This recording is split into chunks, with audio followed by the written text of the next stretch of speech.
మీరెప్పుడైనా physical therapist దగ్గరికి వెళ్ళారా? వాళ్ళు సరే మీకు కొంచెం అల్ట్రాసౌండ్ చేద్దాం అని చెప్పుండొచ్చు. అది వినగానే మనలో చాలామందికి గర్భవతులు చేయించుకునే స్కాన్ కదా అనిపిస్తుంది. కానీ ఫిజియోథెరపీలో దీని కథే వేరు. అసలు వాళ్ళు మన శరీరం లోపలికి చూస్తున్నారా, లేకేదైనా హీట్ ట్రీట్మెంట్ ఇస్తున్నారా? ఈ గందరగోళమేంటో ఈ విశ్లేషణలో క్లియర్ చేసుకుందాం. సరే, ఈ కన్ఫ్యూజన్ని పోగొట్టుకోటానికి ఒక సింపుల్ వంటగది ఎగ్జాంపుల్ తీసుకుందాం. అల్ట్రాసౌండ్ను 2 విధాలుగా చూడొచ్చు. ఒకటి, మనం సూప్ చేస్తున్నాం అనుకోండి, అంటే లోపల ఏముందో పదార్థాలు ఎలా ఉన్నాయో చూడ్డానికి ఒక టూల్ వాడుతున్నాం. రెండవది, కేక్ బేక్ చేయడం లాంటిది. ఇక్కడ మనం ఒక నిర్దిష్ట ఫలితం కోసం, అంటే చికిత్స కోసం వేడిని వాడుతున్నాం. చూసారా, ఈ 2 పూర్తిగా వేరువేరు విషయాలు.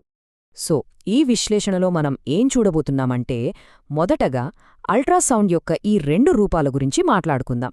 చికిత్సగా వాడే అల్ట్రాసౌండ్ ఏంటి, దాని వెనుక ఉన్న సైన్స్ ఏంటి, ఆ తర్వాత శరీరం లోపలికి చూసే ఒక కన్నులాగా దీని ఎలా వాడతారో తెలుసుకుందాం. ఇక చివరిగా వీటన్నిటిని కలిపి ఒక కంప్లీట్ పిక్చర్ చూద్దాం. రైట్, ముందుగా అందరికీ బాగా తెలిసిన విషయం గురించి మాట్లాడుకుందాం. అదే చికిత్సగా అల్ట్రాసౌండ్. దీని వెనుక ఉన్న బేసిక్ ఐడియా చాలా సింపుల్. డీప్ హీట్, అంటే లోపలికి వేడిని పంపించడం. దీన్నే టెక్నికల్గా థెరప్యూటిక్ అల్ట్రాసౌండ్, షార్ట్గా TUS అంటారు. ఇది ఎలా పనిచేస్తుందంటే, ఊహించుకోండి, ఈ మెషీన్ ఎలక్ట్రిసిటీని మనకు వినపడని హై ఫ్రీక్వెన్సీ సౌండ్ వేవ్స్గా మారుస్తుంది. ఆ తరంగాలు మన కండరాల్లోకి, కణజాలంలోకి వెళ్లి లోపల చిన్న చిన్న వైబ్రేషన్స్ క్రియేట్ చేస్తాయి. ఆ వైబ్రేషన్స్ వల్ల వచ్చే ఘర్షణతోనే వేడి పడుతుంది. ఇక్కడ అసలు విషయమేంటంటే, ఈ వేడి ఎంత లోపలికి వెళ్తుందనేది.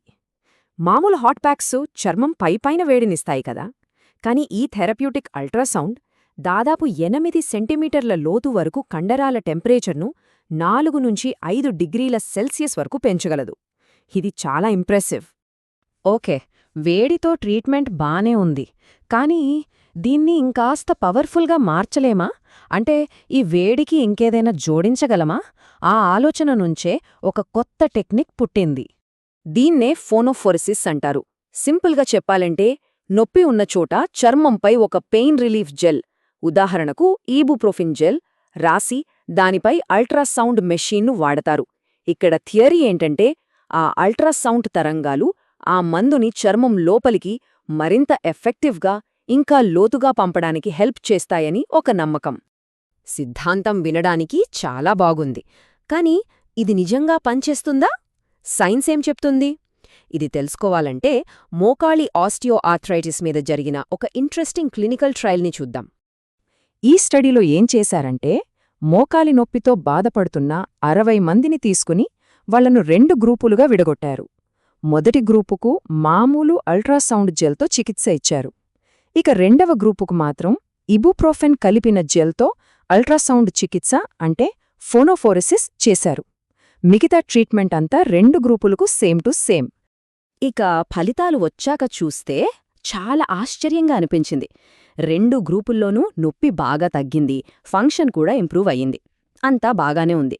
కాని అసలు పాయింట్ ఏంటంటే, ఇబ్యూప్రోఫెన్ జెల్ వాడిన గ్రూప్కి, సాధారణ జెల్ వాడిన గ్రూప్కి మధ్య పెద్దగా తేడా ఏమీ కనిపించలేదు. అంటే ఆ మందు వాడటం వల్ల అదనపు ప్రయోజనం ఏమీ రాలేదన్నమాట. 2 దాదాపు ఒకేలా పనిచేశాయి. ఇక్కడే స్టోరీలో ఒక ట్విస్ట్ ఉంది. సైన్స్ పరంగా ఫలితాలు ఒకేలా ఉన్నప్పటికీ పేషెంట్ల ఫీడ్బ్యాక్ మాత్రం వేరేలా ఉంది. క్లినికల్గా ఇబుప్రోఫెన్ వల్ల అదనపు బెనిఫిట్ లేకపోయినా సరే, 2 గ్రూపుల్లోని 83% పైగా రోగులు తమ ట్రీట్మెంట్తో చాలా హ్యాపీగా ఉన్నామని చెప్పారు.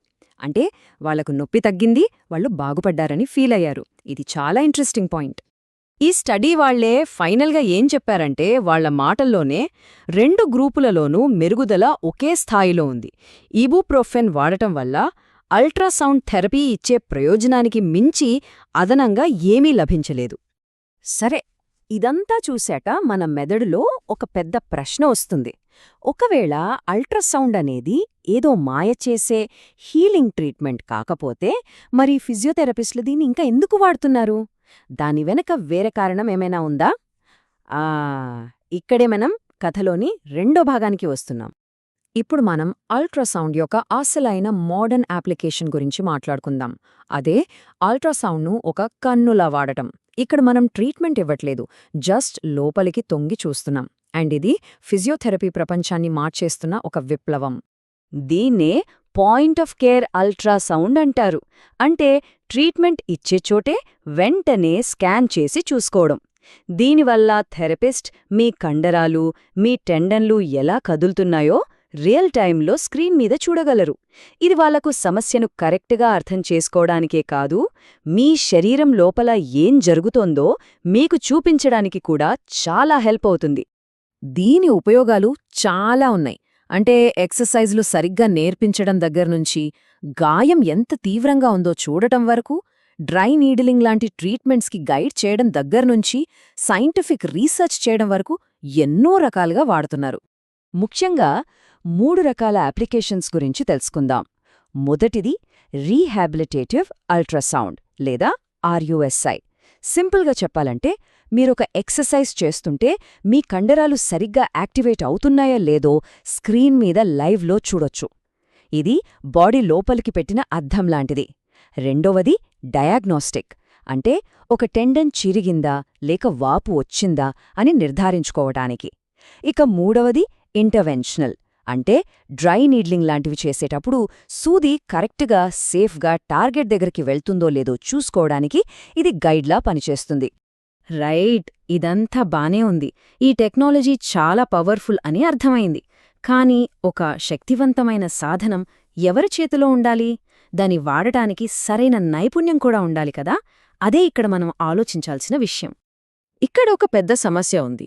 ఈ అల్ట్రాసౌండ్ ఇమేజింగ్ వాడకం రోజురోజుకీ పెరిగిపోతోంది. కానీ చాలా ఫిజియోథెరపీ కాలేజుల్లో వాళ్ల బేసిక్ డిగ్రీ కోర్సులో దీనిమీద సరైన ట్రైనింగ్ ఇంకా ఇవ్వట్లేదు. ఇది ఒక పెద్ద గ్యాప్. దీనివల్ల కొన్ని సీరియస్ ప్రాబ్లమ్స్ వస్తాయి. సరైన రూల్స్ లేకపోవడం, ట్రైనింగ్లో స్టాండర్డ్స్ లేకపోవడం.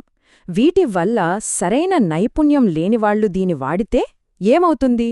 వాళ్లు తప్పుడు డయాగ్నోసిస్ చేయొచ్చు లేదా సేఫ్ కాని ట్రీట్మెంట్లు ఇచ్చే ప్రమాదం కూడా ఉంది. కాబట్టే ఇకపై ఎప్పుడైనా మీరు క్లినిక్కి వెళ్ళినప్పుడు థెరపిస్ట్ అల్ట్రాసౌండ్ చేద్దాం అని అంటే ఇప్పుడు మీకు ఒక ముఖ్యమైన ప్రశ్న అడగాలని తెలుసు. అదే, మనం కేక్ బేక్ చేస్తున్నామా లేక సూప్ చేస్తున్నామా? అంటే ఇది హీట్ ట్రీట్మెంటా లేక చూడ్టానికి చేసే స్కానా? ఈ ఒక్క ప్రశ్నతో మీ ట్రీట్మెంట్ మీద మీకు పూర్తి క్లారిటీ వస్తుంది.